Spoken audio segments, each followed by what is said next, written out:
Welcome to Branch County Conservative Patriot News with your host, Michael Parker. Covering news from around the county, the city of Coldwater, the tri-state area, and the nation. We are here to give you real news with commentary, live call-ins, and interviews with local guest speakers. Coming to you live stream via Facebook. Now, here's your county reporter, Michael Parker.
I just figured out and seen that my microphone was turned down and there was no sound. And nobody gave me that information in the chat room. So I'll start all over. My apologies for that. People were listening and there was no sound. Okay, so we'll start from the beginning. My apologies.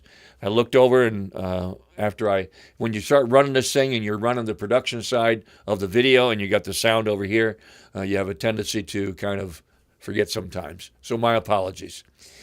So once again, we're reiterating information that started from last Sunday. We're going to go over a few things with that. These are my opinions. This is the research that I've done with the City of Coldwater and also Board of Public Utilities. That information, if it legal nature, has been passed along to the gentleman who's doing the lawsuit and also with the Coldwater Scam Facebook page. As you know, last Sunday we talked about some hypotheticals in reference to the Coldwater Board of Public Utilities. If you watched our video, you see we went out and actually videoed the fence. Made a determination on our own that it didn't look like that it deserved a $103,000 new fence. That there could have been some maintenance that would have been done to it, would have cost a lot less. Regardless, it was given the proof, the hypotheticals that we talked about in our last meeting, our last video that we did, turned out to be 100% true. And so it was investigated and given to the gentleman who in the lawsuit, and they made a ultimatum. They told the City of Coldwater to give an explanation as to why, one, during the video session meeting that Andrew Carmen, I believe it's his name, Andrew, who came up and gave the presentation, why he said, one, that there were 3 vendors that were contacted and that all 3 were brought to Coldwater. They came to Coldwater. He was admitting physically that they were here, did a walkthrough, and then also the other 2, one of the 2, failed to give a bid on the walkthroughs, and then he recommended that the third one, Justice Spence, should receive the bid of $103,000. So the hypotheticals that I gave you turned out to be true. And that winds up telling me, I'm going to turn my volume down a little bit. That winds up telling me that because they were true, what I'm going to reiterate to you is 100% accurate on our end. This is no longer an alleged thing. This is accuracy on our end. We investigated the vendors that were listed in the video on the meeting on February 4th. Contacted them. All 3 of them, by the way, contacted them, and of course, the hypothetical was, and the first vendor, hey, have you been given the opportunity to bid on a job? Do you know about this job? And have you been contacted by anybody by Board of Public Utilities? And the young lady that answered the phone told us that, no, I handle all of that. I would have known that when it came through. I would especially known it on the dollar amount that it could have been.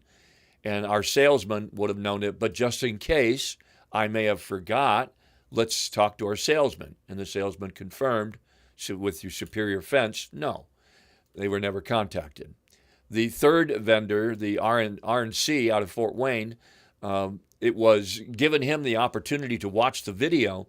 And when he watched the video in the section and the portion of where Andrew stated that, they were contacted, he was offended, for one thing, that they were not contacted because their business has the capability of doing jobs like that. And it was a $100,000 job, $100,000 plus. And then he was offended also that it was said to the general public that they came to Coldwater and did a walkthrough.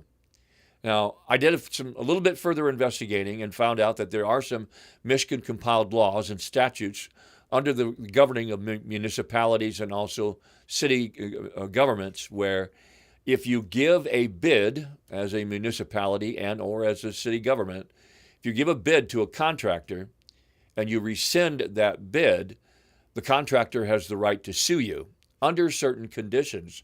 Number one, the vendor, the municipality, at this point would be CPPU, and or the City of Coldwater, would have to explain to the vendor why they're rescinding the bid. Now, since there's video proof that they already said they contacted them when they didn't, they would be lying. And so it was given them the ultimatum at 12 o'clock on Friday for them to give information to Coldwater's scam and to tell them, what are you going to do? You're telling us that you are an entity that does the utmost in transparency and that you're honest. And we caught him red-handed. So if Mr. Baker, who was the city manager, would have agreed to rescind the bid that was won and given to Justice Spence, it would require the city of Coldwater to explain, and CBPU, why they were rescinding the acceptance of the bid. And they could tell them whatever they want, but they wouldn't do so because they already know now that we investigated it, and we would investigate again as to what was being said. So this is a quagmire for the city of Coldwater, and it's a quagmire for Board of Public Utilities. Now, understand this. I've read different statutes in the bylaws that are stipulated by the municipality when it's created.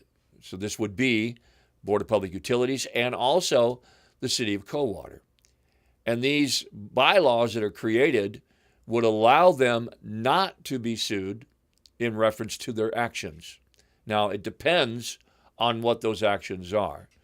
So to make a long story short, all this information was forwarded to the Attorney General's office. It will be here in the state of Michigan. It's going to be probably several weeks, if not months, before that's investigated.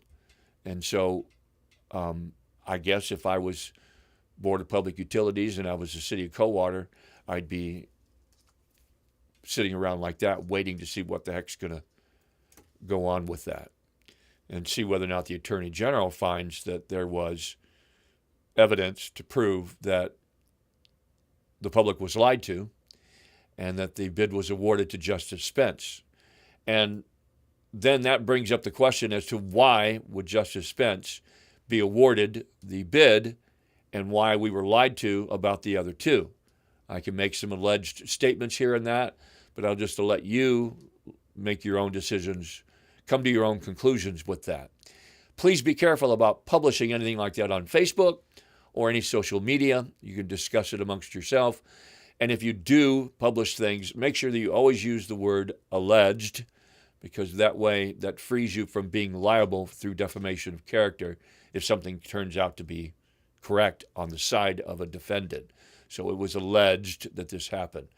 I'm telling you today that it's no longer alleged in reference to our research, because we know, based on our research and contacting the vendors, that they have agreed and signed affidavits that they were never contacted and they were offended by the bid.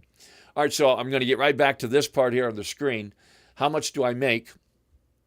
And we're looking at Paul's. If you look at the left-hand side over here, previously estimated salaries for directors. Paul was previously employed with the Fort Pierce Utilities Authority down in Florida. And so he's worked with Board of Public Utilities. And by the way, I believe the gentleman's done a pretty decent job. I don't hear any complaints or anything coming from him. He sits in on the meetings. I would have a tendency to believe otherwise, that nothing going on, that he doesn't do a good job. So I'll agree that he's been hired and he has the experience to work with the Board of Public Utilities to do the job. I agree with that 100%. What I'm finding kind of crazy here is that between 2014 and 2022 is when he was employed. And his salary ranged based on the information that the Fort Pierce Utilities Authority provided for me. They wouldn't give me his salary when he was employed, but they would tell me that salaries for that position during that time would run anywhere between $130,000 a year and $170,000 a year for a 28,000 customer base municipality of utilities.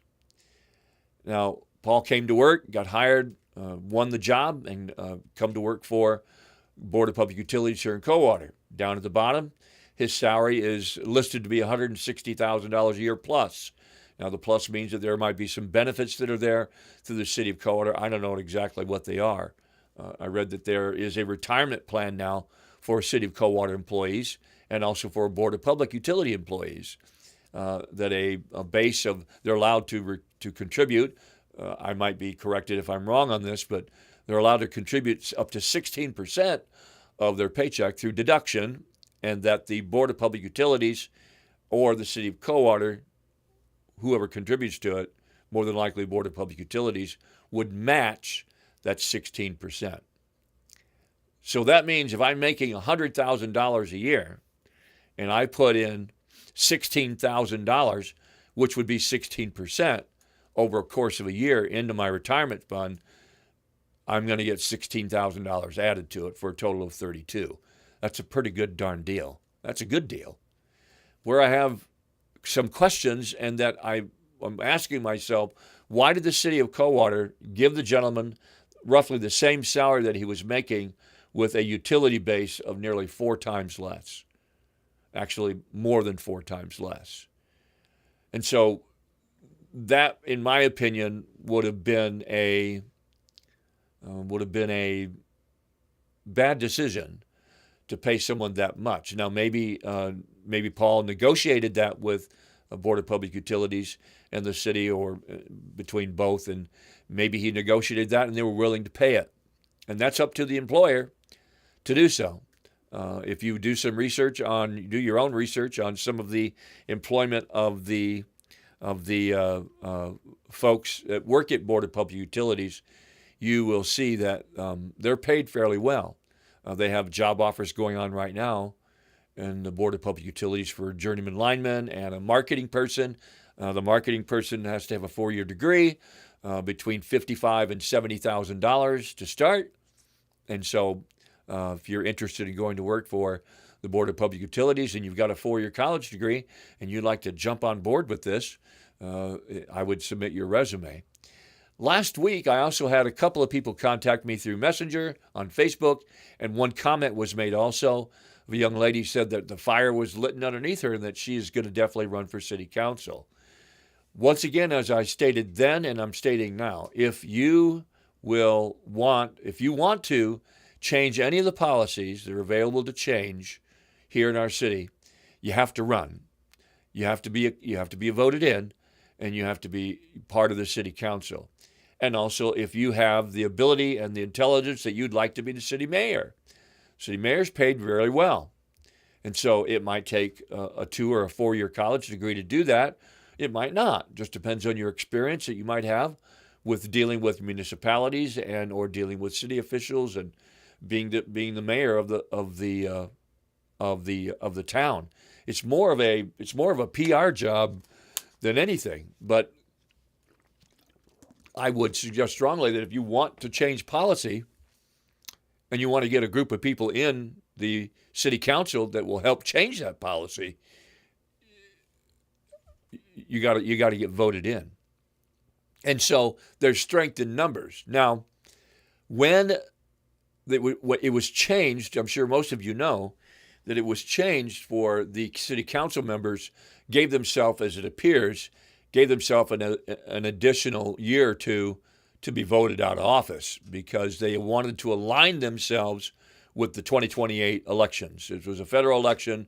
They found a 1968 law that would allow them to do so.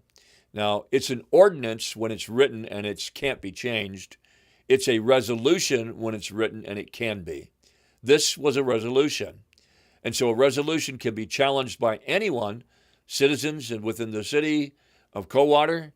They can challenge the resolution, bring up a petition, give it to the city council, and have it signed by X number of people who would be interested in saying, hey, look, we don't want you to serve 2 more years. We want you to be done in November of 2026 and have another election. Again, remember the reason why they decided not to have the election again in November of 2026 was because they spent $13,000 on their campaigns, materials that they printed, whatever, and which would be pretty well easily predicted, because the majority of the elections that have taken place, nobody's voted except for those who would be in agreement with placing these folks back into city council and making Tom Kramer still the mayor. So understand this: if you want to run for city mayor and you want all of us behind you, then again, as I offered to anyone out there, if this is what you would like to do, Monday when we meet, we should meet as a group and discuss whether or not we want to submit the resolution, the petition for the resolution. If we want to submit it and get enough names and signatures on it, we'll get it traveling throughout Coldwater. Maybe if we get 500, 1,000 signatures on this, then we can give it to a city council meeting. We have until right around October, September of this year to get that submitted to city council so that they can make a decision on it, and they get to decide whether or not the resolution passes. Now, once again, there'll be a lot of work put into that, and if they decide, nope, we're keeping it the way it is, then that's just another strike as far as I'm concerned. But we're not going to relent in not doing that. I mean, I'm not saying it's going to happen. They might agree to it. Some of the city council members are like, you got to be kidding me. I got to serve another 2 years on this? I don't want to do it. City council members really are not paid for their meetings, other than I believe it's $300 that they receive. It might be monthly as a stipend to come to the city council meetings. So it doesn't give people a whole lot of incentive to run for office if you're doing it for the money. The mayor, that's a different story. They're paid relatively quite well. You can look that up if you want to. So I found that interesting with Paul, and that he was being paid about the same amount of money, and it might be even more now than what it is that I'm saying, because it's 2026, and he started with Board of Public Utilities, I believe, in 2022 or 2023. Let me go on to the next slide. Okay, before I get started here, I would like to let you know that I am not a racist. I have, my wife has black folk that are in our family. I'm from California. I had my best friends that I still keep in contact with some of them are Hispanic and also black. So I grew up around Hispanics, black, Asians, Filipino, you name it. All my life when I was a kid, I was growing up before we moved here to Michigan. So in any way, shape, or form, I'm not a racist. But the information I'm going to give you happens to have something to do with our Haitian community and our Hispanic community. And so you might know some of this already, but I want to give you the solidification, make it valid so that the research that I've done, you understand why it was done and how it has affected our community. Now, I'm not saying how the Haitians affected our community, but who they went to work for. So Clemens of Coldwater has quite a few Haitians. It's rumored, or it's been proven by people that I know that work there, and it's been publicized by the Coldwater Daily Reporter and other entities that there's roughly 400 to 500 Haitians that are working at Clemens. I'm sure most of you who have heard that. So we have some current issues with that, and those are the Clemens Corporation is kind of facing. It's up in the air. They don't know what's going to happen, but there's been two separate times that the Department of Homeland Security was going to end their temporary visas. Now, you cannot have a temporary visa coming to the United States to work and be able to apply for citizenship at the same time. Your temporary visa has to expire, and then you can apply for citizenship. So at this point, all of the 400 Haitians, I would assume, allegedly are still under a temporary visa, and it was extended. It was extended by a district judge once. It was extended by a district judge twice, and now it was extended again. And this time, it's kind of ticked off the people in Washington, and so Kristi Noem is taking it before the Supreme Court. There are two other times this happened with district judges, and they both lost. And so we're anticipating more than likely after the dust settles from everything else, from the Epstein files to what's going on with Mexico, what's taking place with Iran, that Ms. Noem is more than likely going to win her case before the Supreme Court justices, and then a time frame will be given to the Haitians in the United States, including the state of Michigan, who have temporary visas that they have to leave the country. So this kind of puts Clemens into a quagmire because they have 400 people that are employed, one. Number two, they're building a $150 to $200 million addition that's going under construction, and they're going to employ another couple hundred people. So if you look to the left-hand side of the screen, if you're watching this on your phone, you might have to expand it to see some of the lettering. If you're watching on a laptop or an iPad or a desktop, you're going to have no problem seeing it. The current issue is a federal judge ordered that Haitian TPS visa holders now have until March 16th, which is the deadline that was put off. This is the third delay of the TPS being revoked. And then the Department of Homeland Security has responded critically of the ruling, telling the federal judge that 2 other cases have been overturned. It is now in the appeals of Supreme Court justices. Notice below that, we see a $400,000 bond for expansion of the second facility that Clemens is building with a question mark. Now, from what I understand, and I'm going to show you here in this slide next, from what I understand, the state of Michigan, this is from my research, the state of Michigan, the city of Coldwater, and the township of Coldwater all were involved in the investment of Clemens coming to Coldwater. And let me just read this to you, and these are facts. The project involved a total investment exceeding $277 million. So it was supported by the state and local incentives, including a $12.5 million grant from the Michigan Strategic Fund, which currently has a major investments in 3 apartment complexes, Clemens does, 2 that have already been developed, and a third to begin construction soon, addressing the housing shortage that I believe Clemens created. The majority of the apartments built house Clemens employees and deduct the rental charges directly out of the employee's paycheck. Now, there's been rumors that have been floated around the city of Coldwater and Branch County, but I made the phone calls, and that's exactly what I was told.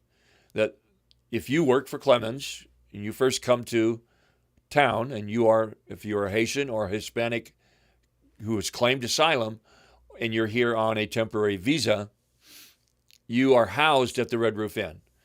Everyone seems to know that because we see them walking back and forth to Walmart. We see cars that are there, they're parked there. Red Roof Inn is now, of course, has been owned by Clemens. They purchased the building, and it's basically a transition period between going from there to make sure they're going to work out with their employment, and then from there they're transitioned into an apartment.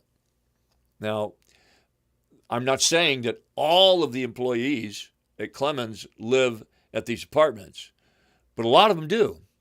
A lot of our Hispanics do, and a lot of the Haitians do.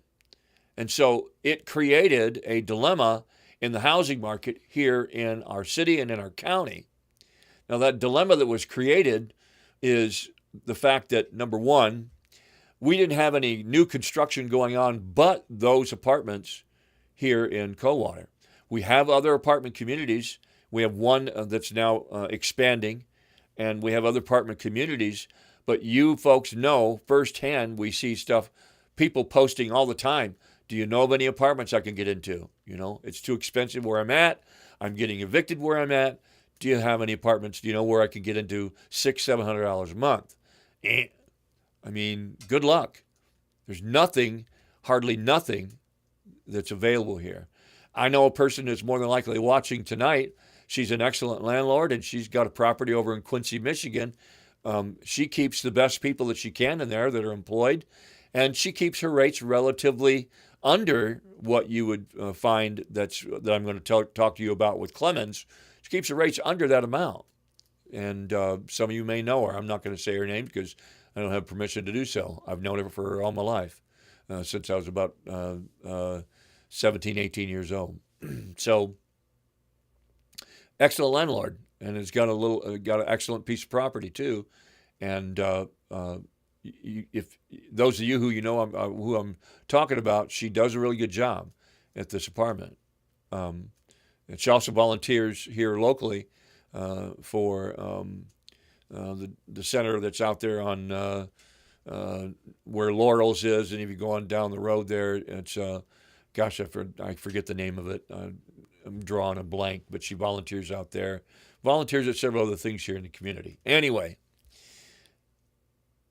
by Clemens bringing in and accepting employment of asylum seekers and temporary visa to work for their facility, why would they do that? Because it created a housing crisis in the city of Coldwater, and particular for the county. We already had a housing crisis anyway. It basically exasperated it when they came here and did what they did. And so one would think that it would solve part of the problem by building these apartment communities. But I don't know the occupancy rate. I think that some of them might be filled up. I don't know if they have just 50% of the employees that are living there and the rest of it's going to the general public. I don't know. But based on what they did and when they brought it to the community and how they are offering employees through payroll deduction from the transition of the red roof into an apartment through payroll deduction, the price of their apartments is $1,300 a month and more for a 2-bedroom apartment. That's a lot of money. Now, if it's coming out of your paycheck weekly, it gets broken up. But that's $320 plus a week that comes out of your paycheck that pays your rent. That's a lot. And if you don't have another person working, you get sick or something happens, and you got to be off work, you got to draw disability, you're put into a really tough situation.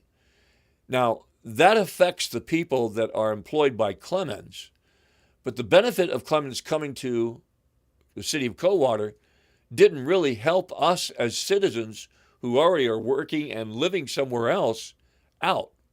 All this money that was spent, $277 million, and the money that the city of Coldwater and the money that the township provided and the money that the state provided through all these block grants and everything, and the money that the CPU was making and they're going to make with the substations that were involved with electricity that will be sold as a middleman through Consumers Power, and then the water treatment plants that will be installed also for the second building and the first building. All the money that was made benefited the city of Coldwater, benefited the city township. It benefited local businesses. So if you are a Coldwater business, you have 400 more individuals and or families that were brought into the city of Coldwater and more who are working for Clemens, who spend their money at Walmart, Myers, Kentucky Fried Chicken, pharmaceuticals, gasoline, you name it. All the basic living items that are required, they spend their money on just like we do. And that got pumped into the local economy, and businesses are right around the same time here. We seen inflation make tick its way up, and of course during the Biden administration it blew up, and now we're spending a considerable amount of time trying to get it to come down. So the bottom line is that if you look at this realistically by the numbers and the facts, those of us who live in Coldwater, who are not employed by Clemens, and who don't own a business, we did not benefit. In fact, it made our lives harder. And here's why. Once landlords in the city of Coldwater and surrounding areas learned that these apartment communities were going up, even though they were going to house, the majority of them would be housing employees, and we have a third unit being built that will have 68 units for low income. 68. Now, I can guarantee you on the day that they open, within a matter of 30 days or less, maybe even, like I said, 30 days or less, all 68 of those will be taken. And depending on the low income money that they charge, it'll depend on the wages that you make. But there'll be 1 and 2 bedrooms. And these other apartments will have 3 bedrooms too.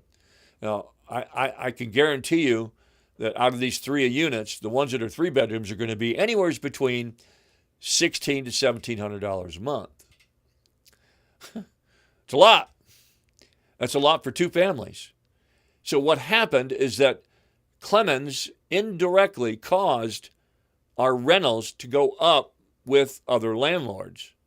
If you are renting property throughout the city and you think, well, gosh, Mike, how can you draw that conclusion? Everything goes up every year. Yeah, but not by 40%. I mean, 4 years ago, 5 years ago, you could rent an apartment in the city of Coldwater, 2-bedroom, for under $800 a month. And now it's $1,300. So it's $500 more per month. Our wages have not kept up with that type of increase in the cost of our monthly expenditures. Not at all. The average wage through the based information on the data that's available for 2024 and 2025, the average working couple, 2 people working in the city of Coldwater and Branch County, was $65,000 a year gross. That puts us at about $32,000 a year each. Now, I said average. Some make more, some make less. I mean, you stop and think about our folks that might even be, they're married or they're partners or whatever, and they work and service our fast food restaurants, $15, $16, $17 an hour. That's the new poverty line. It doesn't cut it. I mean, if you live by yourself, you really have to work 2 jobs just to keep your head above water. We're talking rent, car insurance, probably car payment through, Superior Auto or Orbit Leasing or through Car City. If you've got decent credit, you're able to get a decent car. Look, the average price of a car in America now is $55,000. Just 10 years ago, 15 years ago, that was reaching a good piece of property you could buy for that. I mean, $700 a month for a car. Come on. Who can afford buying that new if you're paying $1,300 a month for an apartment? That's $2,000 a month. That's $500 a week. Now, if you make $15, $16, $17 an hour, you're not going to eat. You're going to drive your car illegally, and you're going to be borrowing money from your friends and neighbors just to put gas in it. So the rent that was driven up by Clemens coming to town was artificially inflated by the apartments that were built by Clemens to house their employees. So that benefited their employees. It did not benefit the community for housing. And so I believe that it was detrimental to our community. All right, let's go to my next slide here. This is a little bit more redundant too. So one of the largest employers in the county is Clemens. Right now, probably the largest. Number 2, economic impact for businesses in Coldwater and surrounding areas by the additional employment they provided. Number 3, real estate purchases such as the Chicago Pike Inn and the Red Roof Inn benefited the economy, the local economy of those who owned it.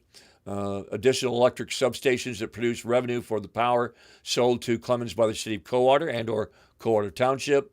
Number 5, Clemens Food Group received a comprehensive incentive package to build their $255 million plus facility in Coldwater, and it was announced in late 2014, which included approximately $16 million in tax savings derived from the Michigan's personal property tax reform. Now we're going to talk about something a little different that's going to hit you all right in the wallet. Just what is the Michigan's personal property tax reform? Well, in order to entice Clemens to come to Coldwater, and as they came here, I remember I was standing at the Masonic Temple across from Dutch Uncle Donuts. I was standing there during a Strawberry Fest, and they were barbecuing chicken. And any of you know me, I can't handle it. I smell Nelson's or barbecued chicken, I'm right there. I got to have it. I mean, I love barbecue chicken. I barbecue at home all the time. So I made my way up there. I had my camera equipment, made my way up there, and I was filming the Strawberry Fest and walked up there and was just waiting for that chicken to get done. While I was waiting there, I happened to meet and talk to, briefly, the manager of the apartment community that was being built, that was under construction and or was ready, under talks about building it. And they were really excited. I think she belonged to the city council or the Chamber of Commerce. A couple of people were there from that. And they were talking to one of the representatives of Clemens. I remember it just as if it was yesterday. I was excited to hear about the information with that. I was excited to hear that a large employer was coming to Coldwater, and that would give everybody the opportunity to be able to go to work, and those who are looking for work, disabled, maybe even those who are under programs, they might have been in trouble with the law, they're felons, and they might be able to get a job through rehabilitation, get a job at Clemens. Well, this $16 million in tax savings derived from Michigan's personal property tax reform piggybacks on a couple of things. Number one, the state of Michigan, when you are an immigrant, and if you are coming to America and you claim asylum, and you come through that way claiming asylum, in other words, you are escaping from your country who is evil, criminal, threatening your life. So you come in the proper way, you're vetted, you come through the port of entry, and you are claiming asylum. You would receive court date, you would receive paperwork, you have to follow through with that court date and paperwork to start your citizenship. But if you come in on a temporary visa, like I said, the temporary visa has to expire, and you have to, of course, make arrangements to start your citizenship with starting the paperwork. If your temporary visa is revoked, you don't have the opportunity to start it. You have to leave the country, and then you can come back through the port of entry by being vetted and given a date. I know this sounds rough, it sounds mean. We've got families, people have been here a long time, but don't blame the Trump administration. You can blame every other administration before that who allowed this to take place, allowed people to live here, allowed people to work, they paid taxes, they got their jobs, and they never really got their paperwork in order. They were complacent because the government was doing absolutely nothing about it. And so families were created, children are born. It's created a mess. It has divided this country immensely. And I'm going to try to stay away from being political with this, but it's chaos. And I'm telling you, based on the research that we do, I have a ministry called Prophecies of the End Times. It's a global ministry. I meet 3 times a week with a PhD gentleman who studied eschatology for many, many years. I've studied eschatology, which is the study of end-time Bible prophecy. So we've studied it 14 years. He's studied it a lot longer than I have. Folks, I'm telling you, I've never seen our country so divided. Some blame Trump for that. Some blame Biden for that. I don't care who you want to blame. It's divided. And if you look back and do the research, when Obama was in administration, he was deporting illegal immigrants to the tune of around 3 million. They were doing nighttime, morning time raids. And then some people will say, well, it's not being done at the way that Trump is doing it. Well, I beg to differ with you. ICE is involved, local authorities are involved, and it's the people who are protesting it and getting paid and others who are agitators and protesting it that's causing the problem. So it is their right to protest, but it's created a huge problem. And you can mark my words by watching this video. We've seen nothing. We've seen absolutely nothing yet. You wait till the spring and wait till the summer. We got 3 years left to Trump. We're on the verge of going to war with Iran. So there are literally hundreds of thousands of Christians in Iran, Christians converted from Islam to Christianity that are being tortured and shot. It's estimated that 85,000 people are dead by the regime in Iran right now. And these people are willing to give their lives because they don't want to be under the Ayatollah regime anymore. So I went on a rabbit trail. So what am I trying to say here? Okay? What am I trying to talk about? Well, this $16 million in tax savings that was derived from the Michigan's personal property tax reform is allowing Clemens to be in our Coldwater Township and in Coldwater, in our surrounding area. The incentive was given to them by the state of Michigan in agreement with the city of Coldwater and the township of Coldwater not to pay any property tax for a minimum of 10 years. free. Now, you would think that wouldn't affect any of the property taxes for you who are living here in Coldwater, who own your home, and that you pay property tax every year. But how many of you have noticed that your property tax has gone up since Clemens has been here? How many of you seen your property tax go up? How many of you who are renting apartments and your landlord tells you, look, I have to raise the rent because our property tax went up? So I'm asking, is there any correlation between the two? Even though the state of Michigan, as a grant or granting them the ability to stay, did that affect the city of Coldwater's property tax revenue of what they could have collected had they not done that? And then did they raise the property taxes of individuals throughout the city in order to help compensate for that? If they did, in my opinion, that's just dead wrong. It's just dead wrong. You give the free incentive to a business that comes to Coldwater that benefits the people who go to work for it and the businesses throughout town, but then you raise their property taxes and individual taxes of residential to help offset the free property tax that they got? Really? Now, I could be dead wrong about this, but it doesn't sit well. I rent my house. I don't own it, so I don't pay property tax. I have an excellent landlord. I'm not even going to tell you.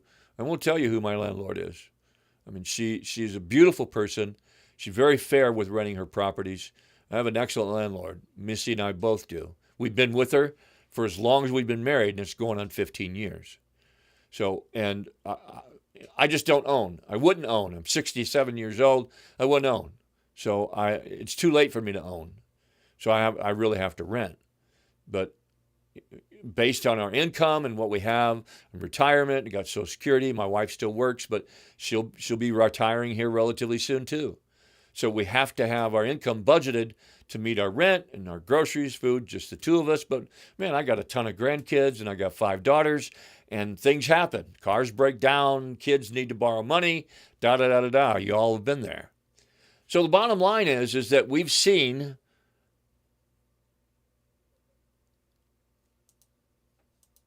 I put the wrong one on there, I'm sorry.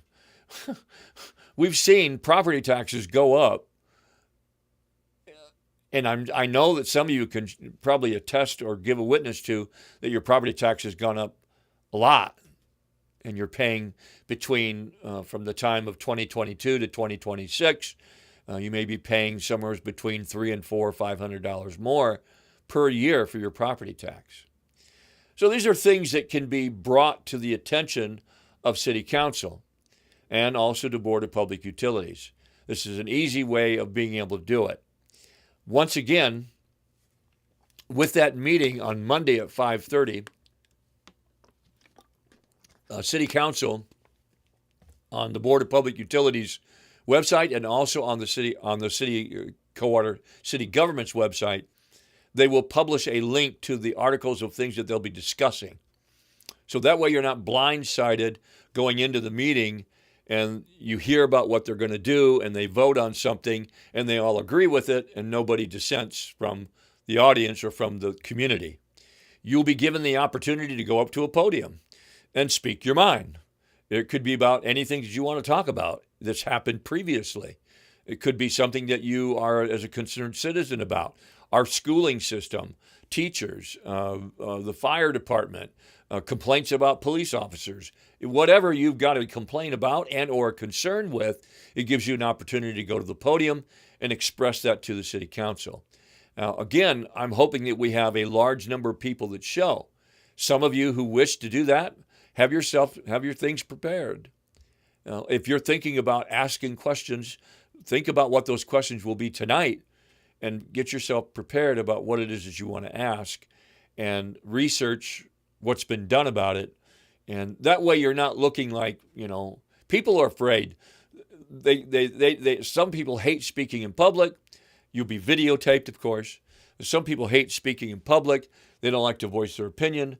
They're afraid that they'll get their utilities shut off or the city will pull them over and give them a ticket for picking their nose or whatever. It doesn't happen that way, folks. Trust me. If you're an individual and you're looked at as an agitator, then you could be marked. You could have a bullseye on the back of your back. But when you put together all of us in a group in numbers, then that's when they start to take notice. And as the numbers grow and more people show up and more people are upset by the things that have taken place and it's taken money out of their pocket, then by the numbers, we can force and change policy. And then those of you who are concerned would like to change policy in a manner of being involved with Board of Public Utilities and being on the council, their directors, or being part of city council as board members, we can make a change. We can make a big change. One of you out there tonight, or one of you that you might know, could be the next mayor of Coldwater. And again, to me, these are Republican seats now. And here I am telling you that I'm not happy with it. And I'm a Republican, conservative. So I'm not happy with what they're doing. So if you are a Democrat and you have a better idea, or you have different viewpoints of where you think we should be doing, where we're at as a city and how things should be ran, the investments, how things should be vetted, by all means, go for it and change the policies that would help our city run better and that would be more efficient and put more money back into the pockets of the citizens. That's what is the responsibility, the efficiency and the responsibility of Coldwater Board of Public Utilities is. Their board is to make sure that it's a fair price of what they're charging their 6,800 customer base. If you have any questions for me, come to my Facebook page at michael.parker.coldwater. You can leave me a message if you'd like to. If you have any questions you'd like to have answered offline. Nobody participated in our chat tonight. That's okay. There were quite a few folks that were watching. And share the video with those who are in your Facebook realm of friends and family. And then make sure folks watch. Our last video was watched by 800 people. We also sent it out to Rumble and other different areas. So we had and Facebook. So we had about 800 views. And that's good. Information got out there. So share this one also. And I hope to see you Monday at 5:30 at City Hall. Make sure that you pull up the agenda. You see what's going to be discussed. And if you have any questions or concerns about it, be prepared so that you can present those questions to City Council. I will be getting up to the podium, and I will be addressing Mr. Baker directly in reference to his approval of the bid to Justice Spence. And it might put a target on my back, but at this point, it doesn't sit very well with me. And the $103,000 the city is going to spend could have been less, and it could save money in the pockets of Board of Public Utilities customers. So thanks for tuning in. Once again, my name is Mike Parker. I don't know when we'll do another broadcast, but as information comes in and we learn what that information might be, or there are other related things like we did tonight with Clemens, we'll make the announcement on the Facebook page where you came from. The nosy 21,000 folks that belong to nosy but Facebook people in Coldwater. I don't know who came up with that name. It's obviously something, it travels all over the place. It's the same way. Hillsdale, Brunson, you name it. But I really thank you for tuning in. Thank you for helping. Please make sure that you come out Monday night